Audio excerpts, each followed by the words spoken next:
Food that is vomited up as soon as it is eaten is not assimilated into the body and does not do one any good। मतलब वो खाना जिसे खाने के तुरंत बाद उल्टी कर दी जाए ना तो शरीर में जुड़ता है और ना ही उसे कोई लाभ पहुंचाता है। Same case goes for reading. Book after book पढ़ते रहना, दिन में 4-4 घंटे का 30 पेजेस का 21 दिन का टारगेट सेट करके बुक्स को खत्म करते रहना ना तो माइंड को कोई लाभ पहुंचाता है और ना ही बुक की कोई नॉलेज दिमाग में अपनी जगह बना पाती है। जैसे बॉडी के लिए फूड का उसमें ठहरना जरूरी है, अच्छे से डाइजेस्ट होना जरूरी है, वैसे ही बहुत इंपॉर्टेंट है कि जिस बुक को तुम पढ़ रहे हो वो तुम्हारे माइंड में ठहरे। You should live with that book and be one with it. उठते सोते खाते पीते टाइम वो बुक का ख्याल, उसका कॉन्सेप्ट, उसकी लाइंस तुम्हारे माइंड में चलनी चाहिए। तुम्हें अपने और बुक के बीच के बैरियर को हटा के उस बुक के साथ एक होना पड़ेगा, तब जाके जो तुम बुक से चाहते हो वो तुम्हें मिलेगा। जब तक बुक को खत्म करने के लिए पढ़ोगे तब तक ना तो तुम कुछ सीख पाओगे और ना ही इम्प्रूव। अपनी पूरी जिंदगी एज ए सेम पर्सन निकाल दोगे। बुक को सिर्फ अपनी रीड लिस्ट में शामिल करने के लिए मत देखो, कूल बनने के लिए कि देखो मैंने इतनी बुक्स पढ़ रखी हैं, ये इतने टाइम में खत्म कर दी। These stupidities will take you nowhere. Stop flying from one book to another.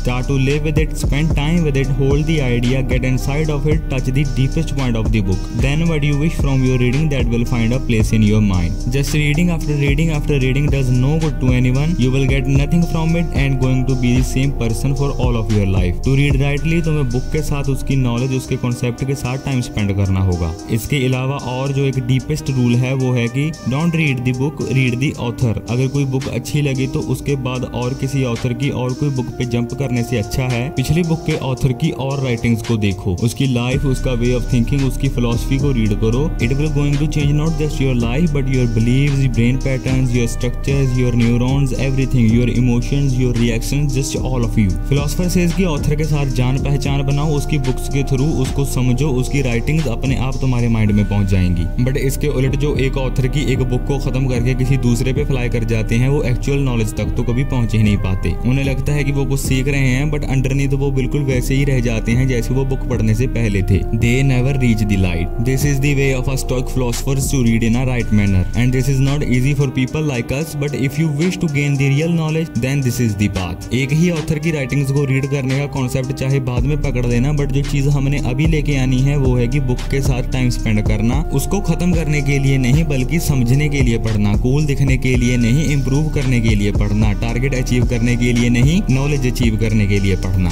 Stop being cool and you will automatically start to improve.